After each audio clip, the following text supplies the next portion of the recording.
Assalamualaikum warahmatullahi wabarakatuh. Jumpa lagi dengan saya Muhammad Afandes pada serial video ngoding Java dari nol. Pada video kali ini kita akan belajar nanti gimana caranya Java itu memproses coding kita satu persatu. Baik, sebelum kita bahas, jangan lupa di subscribe dulu channel ini, like videonya, dan kasih komentar kalau seandainya ada yang ditanyakan.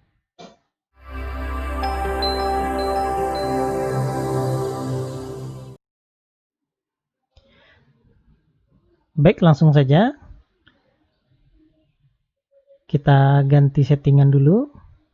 Nah, di sini saya akan membikinkan sebuah package baru belajar 01. Nah, di sini saya bikinkan sebuah kelas prosedural.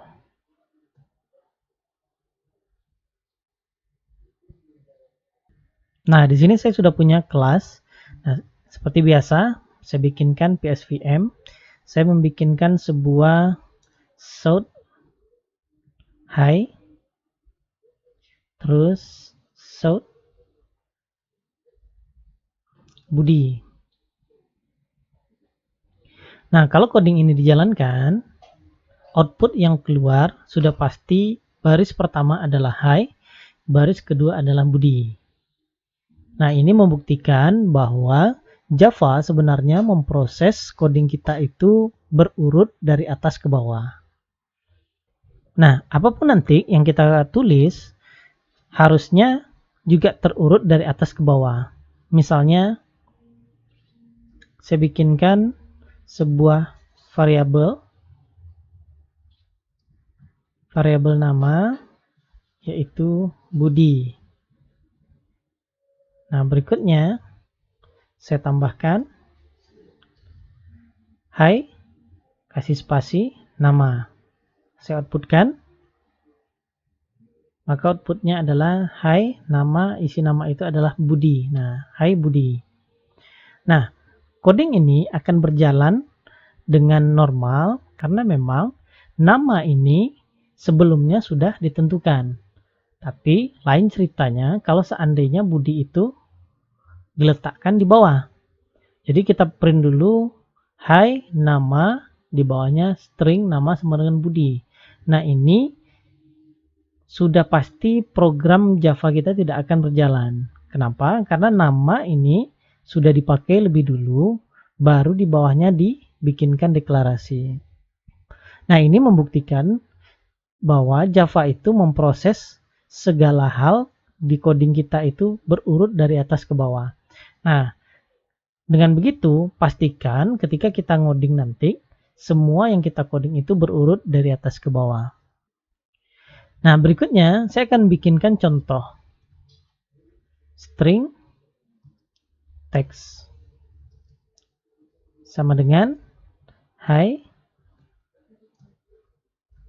nama. Nah, ketika saya jalankan, nah Anda pasti sudah tahu hasilnya masih tetap hi Budi. Tapi yang perlu Anda perhatikan adalah di sini yang menghasilkan output adalah coding yang saya blok, yaitu sistem out print ln hi nama. Inilah yang menghasilkan output. Nah, sedangkan variabel text yang saya bikin mirip ini sama-sama hi Budi. Tapi yang di-outputkan bukanlah variabel text. Buktinya adalah kalau seandainya hi ini saya bikin misalnya hey pakai e gitu ya. Sedangkan yang ini adalah pakai a, kita jalankan, kita akan tahu yang jalan itu sebenarnya adalah yang di bawah, bukan yang di atas. Nah, ini hi. Nah, ini membuktikan bahwa ketika kita menjalankan program, kita harus perhatikan betul mana yang menghasilkan output, mana yang hanya membuat sebuah variabel. Nah, di sini kita hanya membuat sebuah variabel dan variabel ini sama sekali tidak pernah kita pakai. Variabel ini juga tidak pernah kita outputkan. Nah, kalau seandainya dia tidak pernah di-outputkan, contoh seperti ini, Saya bikinkan hey nama, misalnya hey nama, terus saya tambahkan lagi string tanya, misalnya seperti itu. Apa kabar? Misalnya seperti ini. Nah, ketika program ini saya jalankan, walaupun codingnya 3 baris, ya tetap outputnya tidak ada. Kita harus tahu bahwa coding yang menghasilkan output itu hanyalah sistem out println, atau varian lainnya adalah print biasa. Nah, hanya coding itu yang menghasilkan output. Jadi kalau kita membikinkan variabel, ya boleh-boleh saja. Di dalam memori program itu akan tersimpan variabel ini. Jadi variabel-variabel atau teks-teks yang kita bikinkan di sini tetap akan tersimpan, hanya saja tidak muncul di output. Nah, jadi kita perlu perhatikan juga untuk menghasilkan output, kita menggunakan perintah seperti ini. Nah, misalnya saya akan menghasilkan output teks tambah titik spasi tambah tanya. Nah, disinilah baru keluar output dari aplikasi kita. Selagi dia tidak kita keluarkan output, dia juga tidak akan ditampilkan di dalam konsol ini. Oke, baik. Berikutnya, kita akan coba contoh coding yang lain.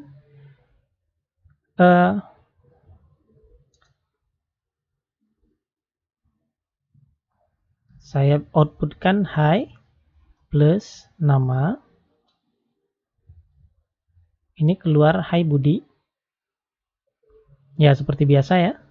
Nah, berikutnya saya akan lakukan proses modifikasi. Budi berubah menjadi Avandes. Berikutnya saya outputkan hi nama. Nah, perhatikan coding saya ini ada 2 coding yang sama persis. Nah, tapi ketika kita jalankan, nah, satu hi Budi, satu hi Avandes. Nah, ini perlu untuk kita perhatikan bahwa karena Java ini memproses coding kita secara berurut, maka kalau kita perhatikan baris pertama, ini Java akan menyimpan teks Budi ke dalam variabel nama. Nah, selanjutnya teks Budi tadi itu yang ada di dalam variabel nama itu akan di-outputkan bersamaan dengan hi. Nah, beruntungnya setelah ini variabel nama diubah isinya menjadi Avandes. Ketika ini dirubah menjadi Avandes, output yang sudah keluar tadi sebelumnya itu tidak lantas berubah. Masih tetap Budi, karena dia sudah duluan muncul di output. Nah, setelah itu dirubah dan di-outputkan sekali lagi dengan digabungkan dengan hi. Nah, maka nanti akan keluar hi Avandes. Sehingga kalau kita perhatikan output di sini tadi, coding sama tapi outputnya yang berbeda. Nah, begitu juga kalau seandainya saya rubah lagi, sebelum Avandes itu saya rubah menjadi Chandra.